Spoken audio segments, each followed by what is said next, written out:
Chapter 57. Of whales in paint, in teeth, in wood, in sheet iron, in stone, in mountains, in stars. On Tower Hill, as you go down to the London docks, you may have seen a crippled beggar, or kedger, as the sailors say, holding a painted board before him, representing the tragic scene in which he lost his leg. There are 3 whales and 3 boats, and one of the boats, presumed to contain the missing leg in all its original integrity, is being crunched by the jaws of the foremost whale. Any time these 10 years, they tell me, has that man held up that picture and exhibited that stump to an incredulous world. But the time of his justification has now come. His 3 whales are as good whales as were ever published in Wapping at any rate, and his stump as unquestionable a stump as any you will find in the western clearings. But, though forever mounted on that stump, never a stump speech does the poor whaleman make, but with downcast eyes stands ruefully contemplating his own amputation. Throughout the Pacific, and also in Nantucket and New Bedford and Sag Harbor, you will come across lively sketches of whales and whaling scenes, graven by the fishermen themselves on sperm whale teeth, or ladies' busks wrought out of the right whalebone, and other like scrimshander articles, as the whalemen call the numerous little ingenious contrivances they elaborately carve out of the rough material in their hours of ocean leisure. Some of them have little boxes of dentistical-looking implements, specially intended for the scrimshandering business, but in general they toil with their jackknives alone, and with that almost omnipotent tool of the sailor they will turn you out anything you please, in the way of a mariner's fancy. Long exile from Christendom and civilization inevitably restores a man to that condition in which God placed him, i.e., what is called savagery. Your true whale hunter is as much a savage as an Iroquois. I myself am a savage, owning no allegiance but to the king of the cannibals, and ready at any moment to rebel against him. Now, one of the peculiar characteristics of the savage in his domestic hours is his wonderful patience of industry.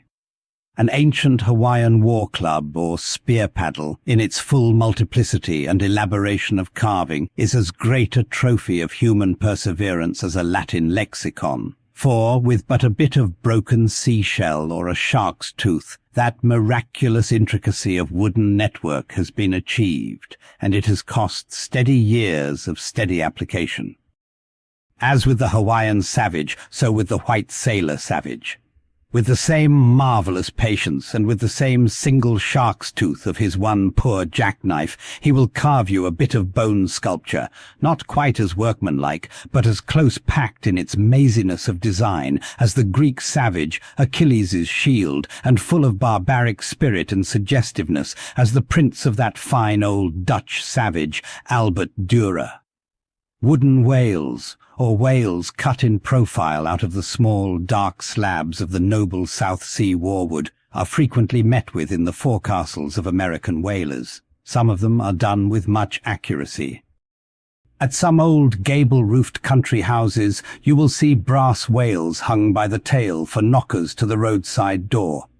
When the porter is sleepy, the anvil-headed whale would be best. But these knocking whales are seldom remarkable as faithful essays.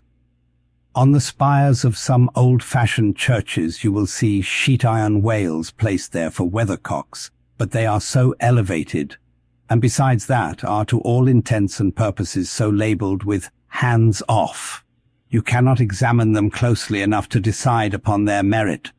In bony, ribby regions of the earth, where at the base of high broken cliffs masses of rock lie strewn in fantastic groupings upon the plain, you will often discover images as of the petrified forms of the Leviathan partly merged in grass, which of a windy day breaks against them in a surf of green surges.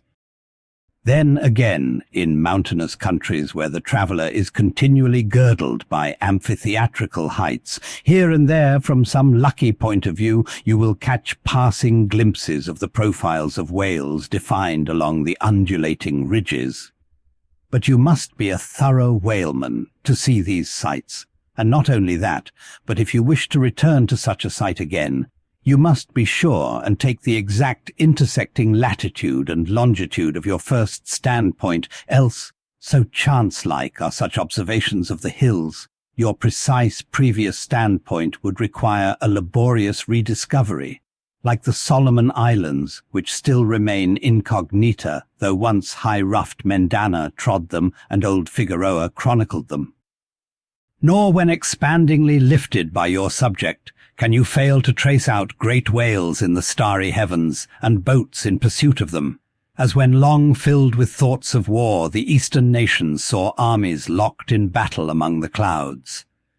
Thus at the north have I chased Leviathan round and round the pole with the revolutions of the bright points that first defined him to me.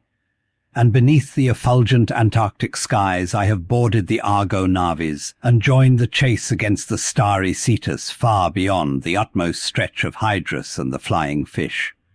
With a frigate's anchors for my bridle bits and fasces of harpoons for spurs, would I could mount that whale and leap the topmost skies to see whether the fabled heavens with all their countless tents really lie encamped beyond my mortal sight.